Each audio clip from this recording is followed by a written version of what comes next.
Hi! Today I'm excited to share with you some crochet projects I entered into the state fair.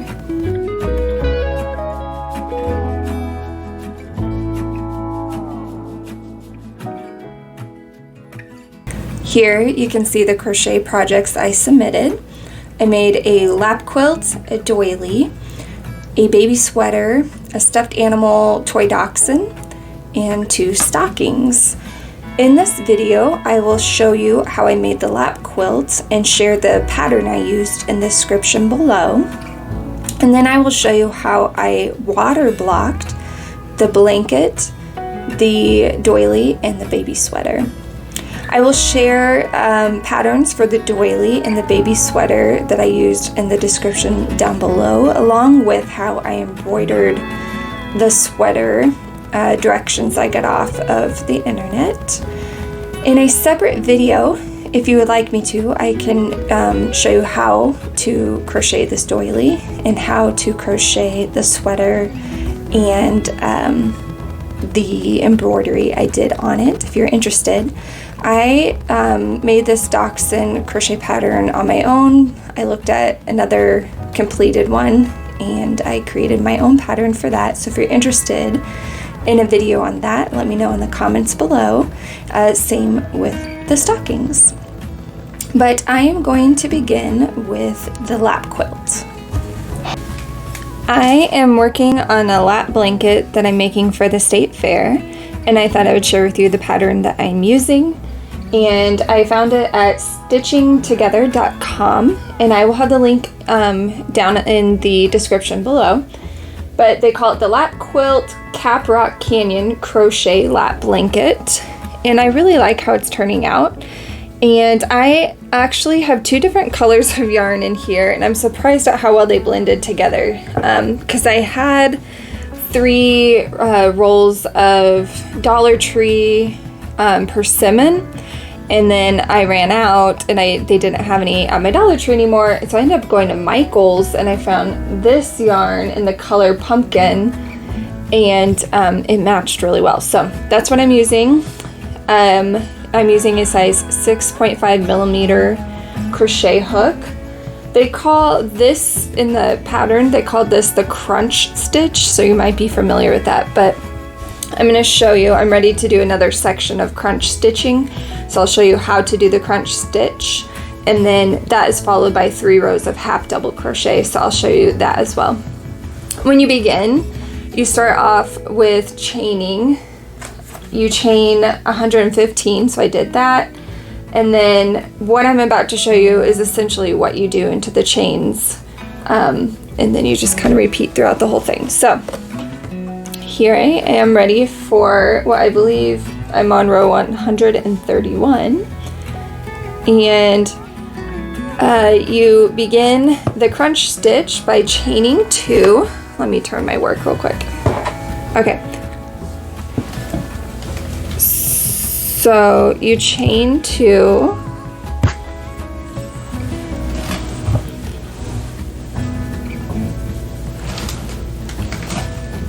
and then you skip the first stitch, and into the second stitch you make a slip stitch, and then you'll yarn over, and in the next stitch you do a half double crochet followed by a slip stitch followed by a half double crochet.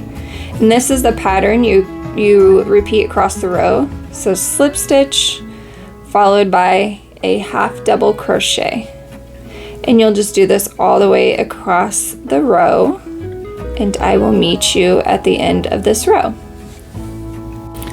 Here I am at the end of the row. So I got my last 2 stitches, which will be a half double crochet followed by a slip stitch.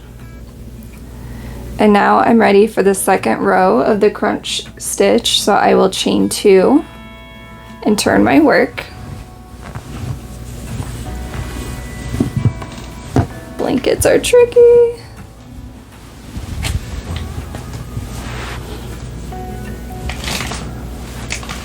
Okay, and just like last row, I'm going to skip the first stitch, which was a slip stitch, and into the second stitch, which was a half double crochet, and I'm going to make a slip stitch.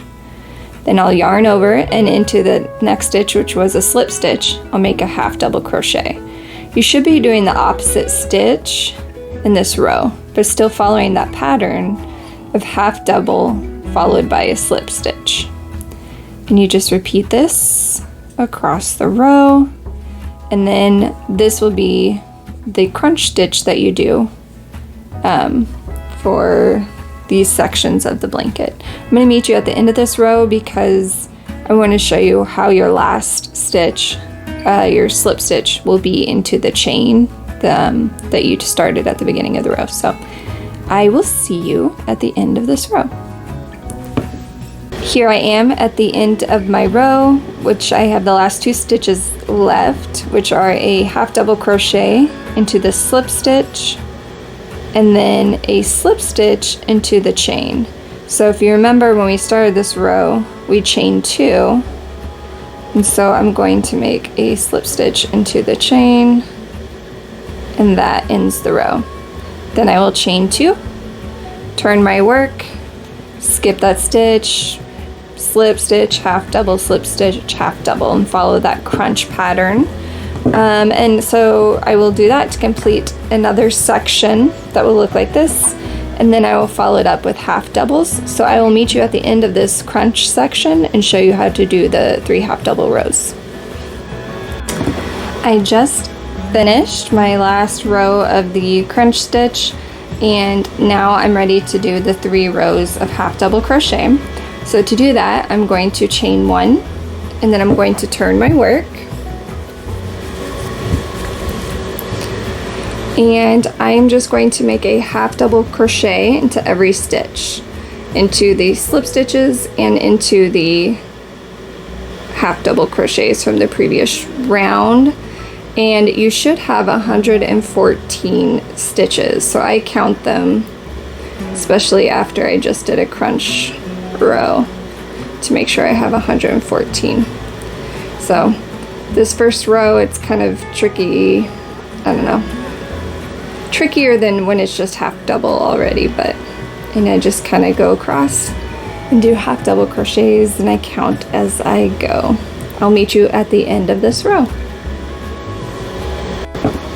Here I am at the end of this row, and I just want to show you to remember to do a double crochet in that last chain, so that way you don't lose a stitch. And so then for your next row of this 3 rows of half double crochets, you will just chain 1, turn your work, and then you will place a half double crochet into each stitch across the row. That's all you do for this section that is in between the crunch stitch sections. So I'm going to go ahead and finish this half double crochet section, and then I'm going to make one more crunch stitch section, and then my lap blanket will be finished, and I will show you how I will go around and place a single crochet row around the piece to finish it off. I'll meet you when I'm ready for the border. I have finished this lap quilt, and now I'm ready to do the border. So I'm going to chain 1, and then I'm just going to put a single crochet into every stitch from that previous row. Have to be careful and make sure I'm not doing a slip stitch, but I'm just going to do a single crochet all across this row. I'll meet you at the end of this row where I'll show you how we will turn the corner, and then how we will do a single crochet along the edge of the rows. I just finished this first row of single crochets, and now I'm at the corner, and here I have a single crochet in my corner. I'm going to chain 1 and then place another single crochet into that same stitch, and now I'm ready to turn. And they say to do 3 single crochets for every 2 rows. So I kind of have 2 rows here, So I'm going to go single crochet here, single crochet here, single crochet here.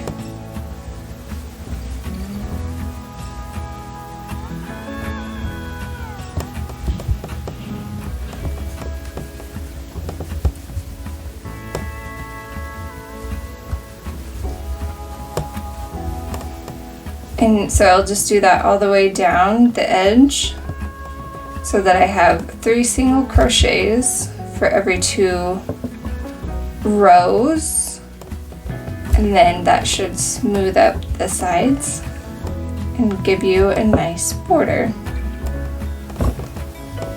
I'm going to go ahead and finish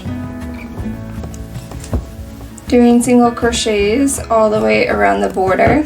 So when I'm on the side that has stitches, I'll just do single crochet into every stitch. When I get to the corner stitch, I will do single crochet, chain 1, single crochet, and then along the edge, I will do 3 single crochets for every 2 rows, and that will give it a nice straight edge. I will go ahead and finish all of that, and then I will see you when I'm finished.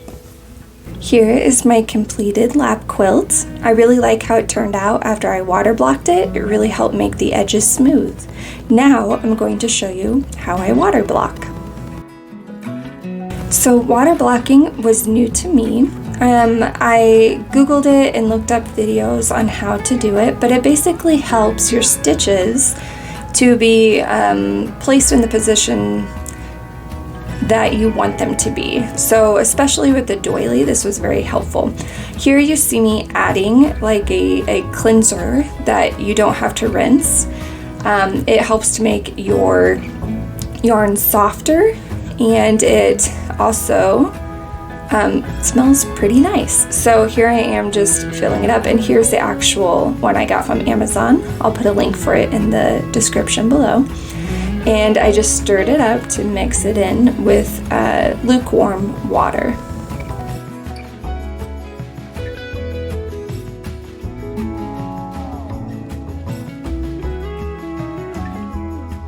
I wasn't sure if the colors would bleed, and so I went ahead and soaked them separately. I did learn that none of them bled, and I could have done them all together, but that's why I'm starting with the doily, because it was white and I didn't want any colors to get on it. So you make sure you submerge it, and then you let it soak for about 15 to 30 minutes. And when it's done soaking, you take it out of the water. Here I am putting my blanket in after the doily had soaked. And the blanket you really need to push down and get all the air bubbles out so that it can truly soak into all the fibers. And so this one took a little while longer to get it submerged and soaking.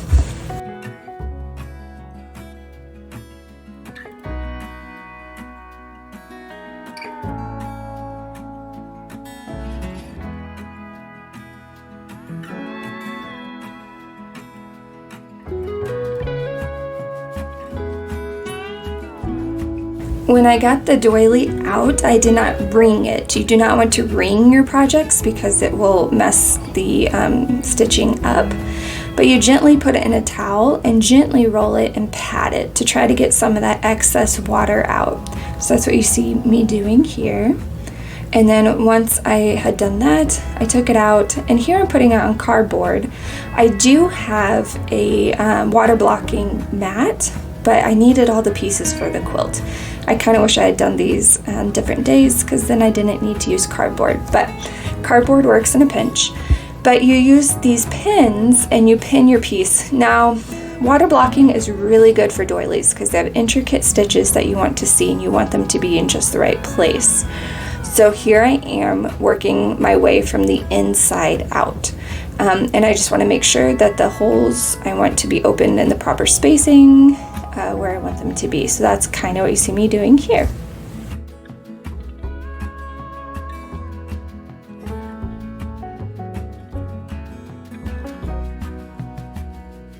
The other really important part to water block were the outside edges of my doily, because they had like a, do you call it picot or point to the ends, and I wanted those to be pointed. So on each little point, I pinned those down to make sure that it was water blocked properly, and then when it dried, it held its form. After 30 minutes of soaking, it was time to get the lap quilt out. Once again, I don't want to wring it out because that will mess with the stitches. So I'm gently trying to group it on itself and let it drip a little, get some of the water out, press on it a little, but not wring it. And then it was time to put the sweater in. I was worried about the red yarn, but yeah, like I said, it did not bleed and none of it came out into the water. But once again, you want to make sure all the fibers get wet, so you just need to press it down into the water to let it soak 15 to 30 minutes. This time, when I rolled it up, I put it on 2 towels, one underneath the blanket and one on top of the blanket, and I didn't roll tight. I just rolled it and then gently pressed to try to get some of that moisture out before I put it on my water blocking mats.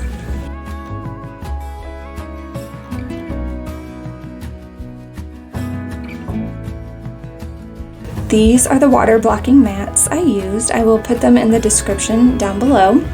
They came with the pins that I used for my water blocking. Here you can kind of see where the stitches changed and it kind of bumped out a little, so I'm trying to smooth those into a straight line, and I use the pins to pin it down just where I want it so that the edges are nice and straight.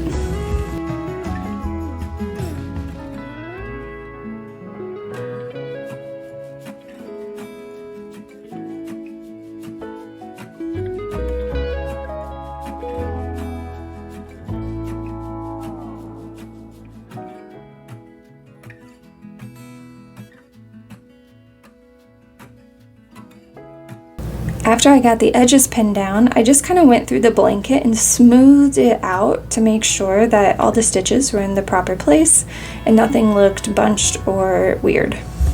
My last project was the sweater I crocheted. So once again, gently roll it into a towel and press lightly. Don't wring it out. And this time, I did not have cardboard or my water block mat, so I improvised and used a sewing board, and I wish I hadn't because now it has water damage on it, but in a pinch I was trying to get this done in time to turn it in. So here you see me kind of repositioning the shoulder of the sweater so that it's more rounded and the neckline is more rounded, and then I pinned it in. I feel like there's more I should have done to that, but I wasn't sure what else to do. And here are the pieces all pinned, and now they're outside to dry in the sun.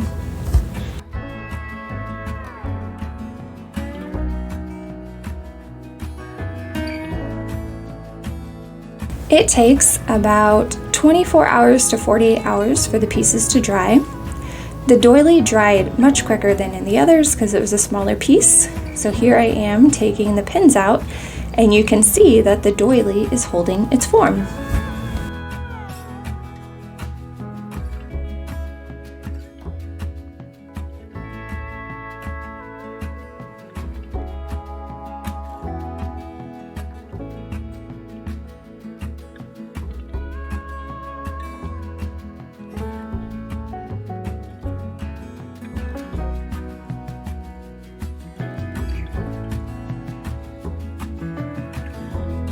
After about a day and a half, the blanket was dry, and so I took the pins out, and I was really pleased with how well that water blocking reformed the blanket, so it didn't have the curves with the different stitches, and it was nice and soft, and it smelled really good.